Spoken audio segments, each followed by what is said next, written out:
어제장 이슈가 있었던 업종 살펴보는 기업 이슈 시간입니다. 전거래일에 크게 빠졌던 코스피는 다시 상승세로 전환하면서 2,740선에 안착했습니다. 어떤 소식들을 시장에 반등했는지 상승 업종 확인해 보겠습니다. 먼저 저PBR 관련주가 어제 코스피 살리기에 나섰죠. 지난 16일에 금융감독원과 한국거래소는 밸류 프로그램 홍보를 위해 미국 뉴욕에서 투자 설명회를 열면서 저PBR주의 투심을 끌어올렸습니다.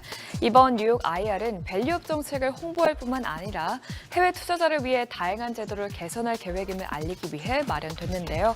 해외 투자자들이 한국의 밸류업 프로그램이 일본의 정책과 어떻게 다른지 물은 질문에 대해 한국거래소 이사장은 일본보다 빠른 속도로 밸류업 프로그램을 유도하기 위해 정책적 차원에서 인센티브를 반영할 것이라고 밝혔습니다.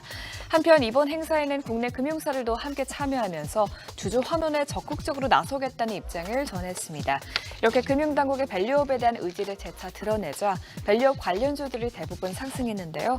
삼성생명이 3.15% 올랐고 또 시단지주도 2.73% 상승했습니다.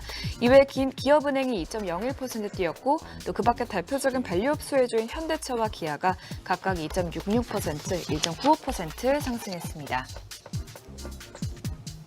전선 전력설비주도 다시 질주하고 있습니다. AI에 대한 투자는 지속적으로 이뤄지고 있기 때문인데요. 특히 최근 조단위의 막대한 자금이 인공지능을 위한 데이터 센터로 몰리고 있습니다. 지난해 엔비디아가 투자에 화제를 모았던 미국의 AI 데이터 센터 스타트업 코어위브는 최근 약 10조 원 규모의 자금 조달에 성공했죠. 이렇게 전기 먹는 하마인 데이터 센터가 늘어나면 늘어날수록 국내 전력 인프라 기업들의 수주 모멘텀이 부각될 수밖에 없는데요.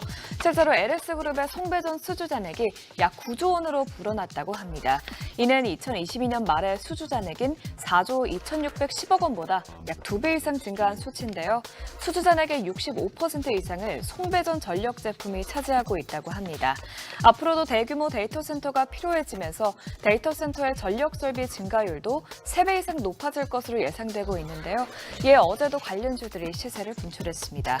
특히 LS그룹주가 일제히 강세를 띄웠는데 LS 에코에너지가 26%대 뛰었고요. 지주사 LS가 12.28%, 또 LS 일렉트릭이 10.16% 상승했습니다. 이외에 대한전선과 일진전기도 모두 큰 폭으로 뛰었습니다. 전선업체들의 상승세는 구리 가격의 급등과도 맞물리죠.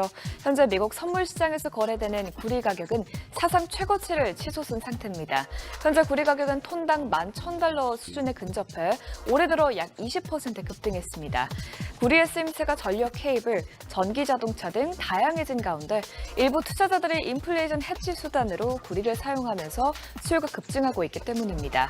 아울러 업계 전문가들은 구리 가격이 향후 더 오를 것이라고 전망하고 있습니다. 일각에서는 구리 슈퍼사이클이 올 수 있다고 분석하고 있는데요. 세계 최대 헤지펀드인 칼라일 그룹은 구리 가격이 톤당 최대 15,000달러까지 오를 수 있다고 전했습니다. 이 같은 소식에 구리 관련주들이 큰 폭으로 뛰었는데 대창이 창하가까지 올랐고요. 서원이 21%대 뛰었습니다. 이어서 국일신동이 20.44%, 또 이구산업이 15.54% 오르면서 장중 52주 신고가를 경신했습니다.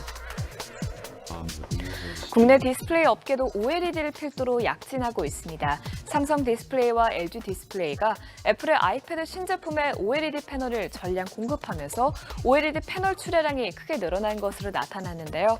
시장 조사업체 옴디아에 따르면 3월 국내 디스플레이 업체의 태블릿 OLED 패널 물량은 전월 대비 350% 상승한 98만 장을 기록했습니다.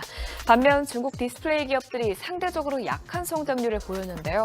전 세계 태블릿 OLED 패널 출하량 성장률이 154%에 달한 것을 고려했을 때 증가분 중 대다수를 국내 업체들이 차지하는 것으로 나타났습니다.